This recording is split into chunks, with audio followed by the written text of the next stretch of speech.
যদি এই দেশকে আপনারা বাঁচাতে চান, আপনারা দাবি করেন যে আপনারাই এই দেশকে মুক্ত করেছেন, সে প্রসঙ্গে আমি পরে আসবো।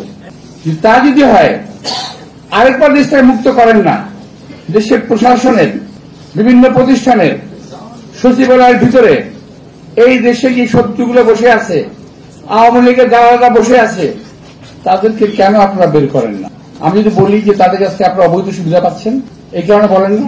আমরা তো অনেক কথা বলেছি, আমরা তো অনেক কথা বলি যে এই আওয়ামী দোসর, আওয়ামী দালাল যারা পুলিশে আছে, যারা বিভিন্ন প্রতিষ্ঠানে আছে, যারা সচিবালয়ের ভিতরে আছে, যারা প্রশাসনে আছে, তাদের সবাইকে চিহ্নিত করে সাজার আওতায় আনতে হবে। কারণ তারা 17 বছর আওয়ামী লীগকে সাহায্য করেছে ক্ষমতা থাকার জন্য। এরা কেউ বিচারের বাইরে যেতে পারবে না। আর একটা কথা, ইদানিং একটা গ্রুপ চালু করছে, খুব চালু। আমি জানি নাকি ফেসবুক আপনারা দেখেন এবং কাজ করেন, তাদের বলছি যে এখানে প্রতিবাদ করবেন। তারা বলার চেষ্টা করছে কি জানেন? বিএনপি আওয়ামী লীগকে পুনর্বাসিত করার চেষ্টা করতেছে। আরে ভাই, কি কমু, আমার আর ভালো লাগে না এখন এটা কইতে। আরে ভাই, 17টা বছর এদের যন্ত্রণায় পাগল হয়ে গেছি, পরিবার পরিজন সহ অশান্তিতে ভুগেছি, অসুস্থ হয়ে পড়েছি, অকালে বৃদ্ধ হয়ে গেছি, অনেক পরিবার ধ্বংস হয়ে গেছে বিএনপির এই আওয়ামী লীগের অত্যাচারে।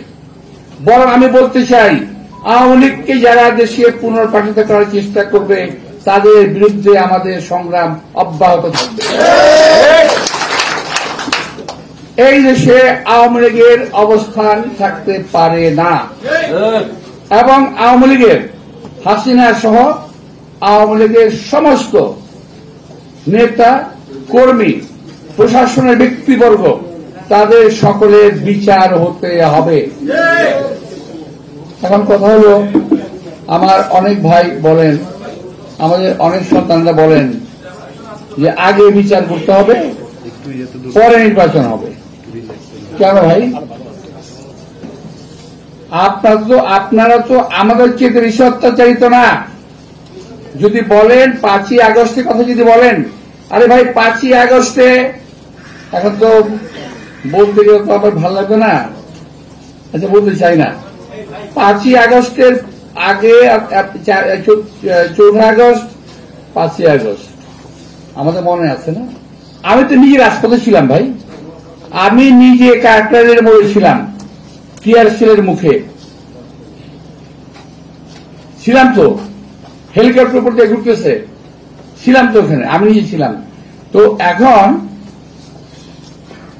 আমাদের 462 জন ছেলে, 462 জন ছেলে মারা গেল,